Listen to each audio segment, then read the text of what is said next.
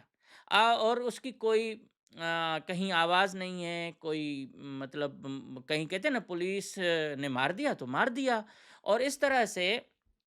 Police کو اب licence دیا گیا ہے کہ آپ کسی کو بھی اٹھا کے مار دیں۔ مثال کے طور پر سابق وفاقی وزیر مرتضیٰ جتوئی کو گھر سے جا کے گرفتار کرنا، ان کو جیلوں میں ڈالنا، ان کے اوپر موٹر سائیکل کی چوری اور 2500 روپے کی ڈکیتی کا الزام لگانا، یہ سیاسی انتقامی کارروائی کا ایک بھونڈا طریقہ، آپ کہہ سکتے ہو گھٹیا ترین طریقہ سندھ حکومت اپنا رہی ہے، وہ بھی وزیر داخلہ ضیاء الانجار کے ذریعے۔ اب ضیاء الانجار کیا ہے، کون سا خاندانی بندہ ہے، یہ دنیا کو پتہ ہے کہ اس کو وزیر داخلہ کیوں بنایا گیا، کس وجہ سے یہ وزیر داخلہ ہے، اس کی میرٹ کیا ہے، دنیا جانتی ہے اس کے بارے میں۔ اور اب تو ایم کیو ایم نے بھی ان کو ایوان میں کہہ دیا کہ بھائی دھوبی ہیں آپ، کپڑے دھو کے دکھائیں 100 روپے میں۔ تو کہنے کا مقصد یہ ہے کہ اس طرح سے کمزور لوگوں کو لے کے آ کے اور یہ سب کچھ کیا جا رہا ہے۔ ہم یہ نہیں کہہ رہے ہیں کہ کرمنل کو بخشا جائے، جو سنگین جرائم میں ملوث ہیں ان کو جب فل فرائی کیا جاتا ہے، ہاف فرائی کیا جاتا ہے، تو سول سوسائٹی ان کی سپورٹ کرتی ہے، کیونکہ بھائی عدالتوں میں کوئی جائے گا اور پھر انصاف ہوگا نہیں، وہی لوگ نکل آئیں گے۔ دوسری طرف سنگین جرائم میں ملوث دہشت گردوں کو آپ کورٹوں میں پیش کر رہے ہو، اور ان کے اعترافی بیان آپ میڈیا کو اس طرح سے ریلیز کر رہے ہو جیسے انہوں نے بہت بڑے تیر مار دیے ہیں، جس میں امتیاز میر جو ایک اینکر تھا اس کو قتل کرنے کے جو الزام میں جن دہشت گردوں کو گرفتار کیا گیا ہے، ان کے بارے میں بھی حکومت نے بڑے فخر انداز میں ایسے بیان جاری کیا جیسے ان کو رائٹ تھا کہ وہ مار دیں۔ حالانکہ ان کے اوپر اور بھی سنگین الزام تھے، جس میں کراچی کے اندر مسجد کے باہر ڈکیتی کا ایک تاثر دے کے کہ موبائل نکالو، جب ان کا پسٹل گولی پھنس گئی اور اس وقت وہ شخص جو حملہ آور تھے، قاتل تھے، وہ کچھ نہیں کر رہے تھے، تو انہوں نے یہ مطلب ایک تاثر دیا کہ پسٹل جو ہے نا موبائل نکالو، تاکہ یہ فیل ہو کہ ڈکیتی کرنے آئے تھے۔ لیکن ان کا اصل کام کیا تھا؟ ٹارگٹ کلنگ کرنا۔ انہوں نے ان تینوں چاروں لوگوں کو وہیں مار دیا۔ اسی گروپ کو پولیس نے پکڑا اس سی سی ٹی وی کے تھرو، اور اس میں پتہ چلا کہ یہ جو اینکر صاحب ہمارے دوست تھے ان کو بھی انہوں نے شہید کیا، لیکن ان کو زندہ رہنے کا حق ہے، کورٹوں میں پیش کرنے کا حق ہے، کیونکہ پیچھے بڑی بڑی قوتیں ہوں گی یقیناً۔ اب آتے ہیں کہ تیسری طرف جعلی ڈاکوؤں کو آپ کچے سے نکال کے پکے پہ لا کے میڈیا کے سامنے ڈرامہ کر رہے ہو کہ یہ جو 70 کے قریب ڈکیت ہیں، یہ اب جرائم کی دنیا چھوڑ کے شریف بن رہے ہیں، اور ان کو ہم معاف کر رہے ہیں۔ ان کے لیے اسٹیج سجایا جاتا ہے، ڈاکوؤں سے اپنے پیسے گورنمنٹ کے دے کے اسلحہ خریدا جاتا ہے، اور رینجرز بھی اس سارے کام میں ملوث ہوتی ہے۔ اس کے پیچھے کہانی میں نے پچھلی ویڈیو میں بتا دی تھی کہ کیا کہانی ہے، کیوں یہ اتنی مہربانی کی جا رہی ہے۔ حالانکہ وہ ڈاکو نہیں ہیں، وہ سارے ان کے مخبر ہیں، ان کے ٹاؤٹ ہیں، جو کچے میں کام کرتے ہیں، کچے کے اندر ان کے اوپر ان کے ذریعے سارے معاملات جو ہے نا گورنمنٹ کے ذریعے جو ہے نا وہ یہ سب کچھ کر رہے ہوتے ہیں۔ اب اس کو ایکسپلین میں زیادہ کیا کروں۔ اور یہ الزام خود کچے کے ملزمان نے، کچے کے ڈاکوؤں نے لگایا کہ ڈی آئی جی لاڑکانہ ناصر آفتاب مبینہ طور پر انہوں نے 3000 گولیاں خود ڈاکوؤں کو بیچی ہیں، اور جن ڈاکوؤں سے انہوں نے راکٹ لانچر اور ایس ایم جیز اور جو دیگر خطرناک ہتھیار ہیں وہ خرید کر، جو خراب تھے وہ خرید کر اسٹیج پر سجا کر یہ تاثر دیا گیا کہ دیکھیں ہم نے تو ان سے اسلحہ بھی لے لیا۔ جب یہ میں نے خبر بریک کی تو سندھ حکومت نے خاص طور پر وزیر داخلہ اور محکمہ داخلہ اور سندھ پولیس جو آئی جی ہیں بڑے ترم خان صاحب، انہوں نے حکم دیا کہ بھائی یہ خبر لیک کیسے ہوئی۔ کچے کی چوکیوں پر پولیس کے افسران یا پولیس کے جو انچارج تھے ان سے پوچھا گیا، کچے میں ڈاکوؤں سے بھی پوچھا گیا جو ان سے رابطے میں ہیں، اور ایون کچے کے ان مخبر جو ان کے ساتھ ہیں ان سے بھی پوچھا گیا کہ یہ خبر لیک کیسے ہوئی۔ تو کہنے کا مقصد یہ ہے کہ سچ کبھی چھپتا نہیں ہے، کہیں نہ کہیں سے آ جاتا ہے۔ تو یہ ساری ڈرامے بازی ہے۔ ایک طرف آپ کہہ رہے ہو کہ جن میں پولیس کے 15 لوگوں کو شہید کرنے والے جو ڈاکو تھے ان کو بھی آپ نے معاف کر دیا۔ ریسنٹلی ایک بہت بڑا ڈاکو ہے جس کو جیکب آباد پولیس نے گرفتار کیا، اور 24 گھنٹے کے اندر اندر بڑے دباؤ پڑنے کے بعد ان کو رہا کر دیا گیا۔ اور اس طرح سے یہ سب کچھ چل رہا ہے، اور اس کا نام مجھے ابھی ذہن میں نہیں آ رہا، لیکن میں آپ کو میرے پوسٹ پہ ہے، فیس بک پہ پڑا ہوا نام۔ تو اس کو 24 گھنٹے کے اندر چھوڑا گیا، جو پولیس کے حملوں میں ملوث تھا۔ تو اب ایک طرف تو یہ ہے، اور دوسری طرف اگر کوئی جرائم کی دنیا چھوڑ کے شہر میں رہنا چاہتا ہے، اپنے بچوں کے ساتھ رہنا چاہتا ہے، اور ان کو مطلب یہ ہے کہ وہ سیاست کرنا چاہ رہا ہے، باقی سارے ڈاکو سیاست کر رہے ہیں ٹھیک ہے، لیکن ان کو جینے کا حق نہیں ہے، ان کو آپ پکڑ کے مقابلے میں مار دیں گے۔ تو پولیس کے ایس ایس پی، پولیس کے ڈی آئی جی، یہ سارے انہی کرتوت ان کے یہ ہیں کہ جو حکومت آتی ہے ان کے تلوے یہ چاٹتے ہیں، جو وزیر داخلہ بنا دیا جاتا ہے اس کے آگے پیچھے چلتے ہیں، اور جس دن اس وزیر داخلہ پہ برا دن آتا ہے اس کو گلے سے پکڑ کے اندر کر دیتے ہیں۔ نواز شریف سے لے کر آصف زرداری سے لے کر جو بھی لوگ اریسٹ ہوئے ہیں، ایون عمران خان سے، ان کو کون ڈیل کرتا ہے؟ پولیس کرتی ہے، پیچھے اور قوتیں ہیں، لیکن یہ پولیس تب تک آپ کی عزت کرے گی جب تک آپ کے پاس اختیار ہے، اور جس دن آپ کے بڑے ناراض ہوئے اس دن آپ کو الٹا کر دیں گے۔ تو یہ سسٹم ابھی چل رہا ہے جرم اور زیادتی کا، اور اس نے یہ جو سابق وزیر داخلہ ہیں ذوالفقار مرزا، ان کے زمانے میں سلطان شاہ نے جرائم سے اور ان سے توبہ کر دی تھی، اور اس کے بعد الیکشن بھی شاید انہوں نے لڑی، اور انہوں نے اپنے جو سکھر میں انہوں نے یہ جو آستانہ بنایا تھا شوکت نوناری کے مطابق کہ بھئی اس پہ وہ لوڈو وغیرہ کھیلتے تھے، اس کے ساتھ پھر وہاں بیٹھا کرتے تھے، لیکن اس طرح کا اس کا کوئی ایسا عمل نہیں تھا کہ جس میں وہ سنگین جرائم میں ملوث ہو، کیونکہ گرفتاری کے بعد عدالتوں سے نکل آیا، اور اس میں جو سب سے بڑا آخری ان کا جو جرم ہے وہ یہ ہے کہ سید خورشید شاہ کے ریلی پر اس نے ٹماٹر برسوائے، انڈے برسوائے، اور اس کی وجہ سے خورشید شاہ کو یہ ہمیشہ دل میں، حالانکہ خورشید شاہ خود سنگین اس وقت حالت سے گزر رہے ہیں، تشویشناک بیماری، مطلب بستر، اللہ پاک اس کو لمبی زندگی دے، وہ خود بیماریوں سے لڑ رہے ہیں، لیکن وہ اپنا انتقام نہیں بھولتے، اور اسی نے مبینہ طور پر اس سارے جو کارنامہ اسی کے ہدایت پر دیا گیا ہے، خود اسٹریچر پر ایوان پہ ہیں، اور دوسری طرف اس کے شہر میں جعلی مقابلہ کر کے لوگوں کو مارا جا رہا ہے۔ اب آتے ہیں سابق ایڈوائزر اسماعیل ڈاہری، 1.5 سال ہونے والا ہے، کوئی عطا پتہ نہیں ہے۔ انہوں نے عدالت میں ایک بیان دیا تھا کہ محترمہ بینظیر بھٹو کو کس نے قتل کروایا، ان کا اشارہ آصف زرداری کی طرف تھا۔ انہوں نے کہا کہ میں دبئی میں گیا، دبئی میں مجھے یہ بولا گیا اور مجھے پیسے دیے گئے، اس طرح سے بیان آیا۔ ایکچولی معاملہ خراب ہمیشہ اس طرح سے ہوا کہ 3-4 بار آصف زرداری ان سے پہلے بھی ناراض ہوئے، لیکن پھر معاملہ بن گیا۔ اس بار معاملہ اس حد تک چلا گیا کہ ان کی ایک ویڈیو اپنے ہی رشتہ داروں نے زرداری خاندان کو دی، جس میں وہ فریال تالپور کے خلاف کچھ ایسی باتیں کر رہا ہے جو نامناسب نہیں ہے۔ اب اس کے بعد اس کو گرفتار کیا جاتا ہے، اس ویڈیو کے بعد اور ناراض ہوتے ہیں، اس کو جیل میں رکھا جاتا ہے، بند واٹ کیا جاتا ہے، اس کا کھانا پینا علاج سب بند کیا جاتا ہے۔ اب وہ اس وقت جو اطلاعات ہیں کہ لاڑکانہ کے جیل میں تقریباً 3 مہینے سے شدید علیل حالت میں ہے، اس کا کوئی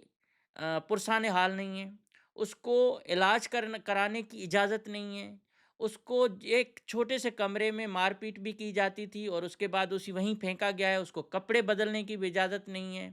اس کو جب بہنوں سے ویڈیو کال کے ذریعے بات کروائی گئی عدالت کے حکم پر، تب بھی وہ رو رہا تھا، اس کے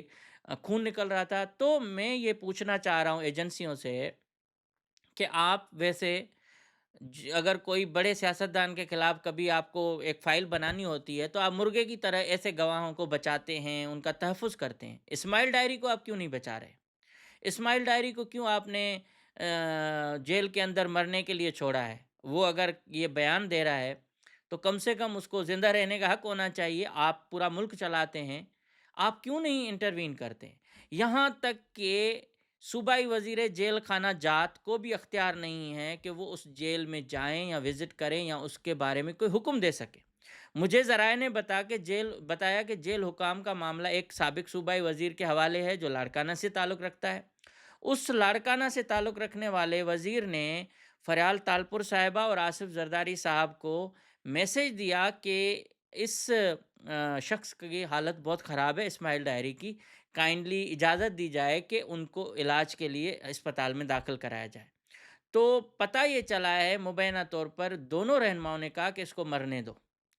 اور اب اسماعیل ڈائری خطرناک حالت میں ہے، کسی وقت بھی اس کی موت کی خبر آئے گی، کسی وقت بھی اس کی جان چلی جائے گی اور اس کے بعد اس کو خاموشی سے دفنانے کا بندوبست کیا جائے گا، کیونکہ ان کی بہنوں کے اوپر بھی مقدمات درج کیے گئے ہیں ڈکیتیوں کے، اور احتجاج کرنے کے نتیجے میں ان کو بھی جو ہے نا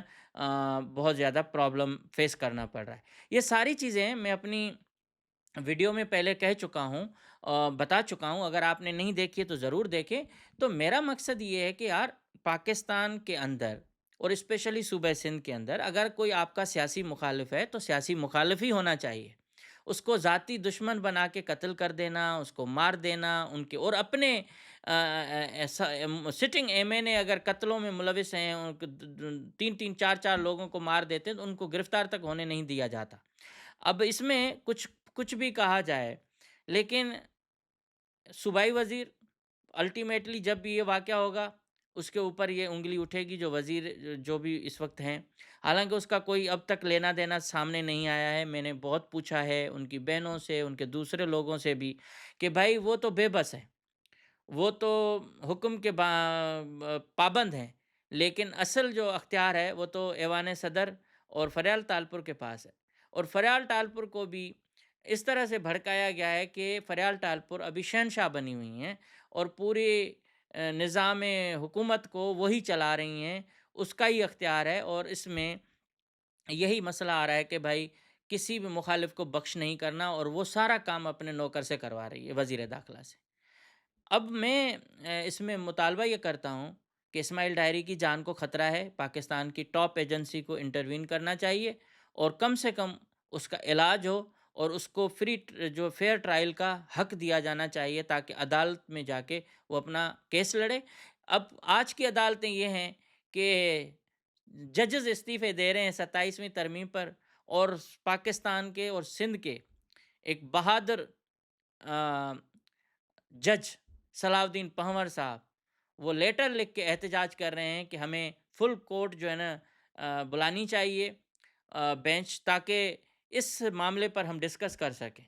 کیونکہ عدالتوں کو بھی انہوں نے بیساکھیوں پر کھڑا کر دیا ہے۔ پہلے تھوڑا بہت سینئرٹی کے حساب سے جج چلتے تھے، اگر کسی کا وارہ آ گیا تو وہ چلتا تھا، اب تو پک اینڈ چوز ہے نا، جس طرح سے آپ اپنا آرمی چیف لگا لیتے ہو، بعد میں وہی آپ کو ڈنڈا دیتا ہے، لیکن جج تو کر ہی نہیں سکتا۔ اب ججوں کو آپ نے پورا ان کے ہاتھ کاٹ دیے ہیں تو وہ کچھ نہیں کر پاتے، اور پورا یہ سارا جو نظام ہے، یہ ساری ترامیم یہ کسی سیاسی پارٹی کی نہیں ہے، یہ ساری سیاسی پارٹیاں خوف کے اس عالم میں ان لوگوں کے ہاتھوں سے استعمال ہو رہی ہیں جو آئین کو رونتے آ رہے ہیں، اور اب یہی ہوگا کہ آپ دیکھیے گا ان کو کوئی کل جیلوں میں ڈالا جائے گا، انہی قانون اور آئین کے تحت صرف 2 لوگوں کو استثناء ہوگا، وہ بھی ختم کروا دیں گے کسی اور پارٹی سے، اور پھر انہی کو ڈنڈا ہوگا، صرف ایک ہی فائدہ لے کے نکل جائے گا، اور ان کو ایسا سبق سکھائیں گے کہ دنیا یاد کرے گی۔ لیکن مرگ کے بستر پر بھی آصف زرداری کو گرفتار ہونے کا خطرہ، شہباز شریف کو گرفتار ہونے کا خطرہ، ان کو اور پاکستان کی سالمیت اور بقا کو، عوام کو یہ داؤ پہ لگا کے اپنے پسندیدہ قانون لا رہے ہیں، جس پر اب وکلا بھی اٹھیں اور ججز بھی اٹھیں۔ دیکھتے ہیں اس میں کیا ہوتا ہے، لیکن یہ اندھیر نگری بہت لمبے عرصے تک نہیں چل پائے گی۔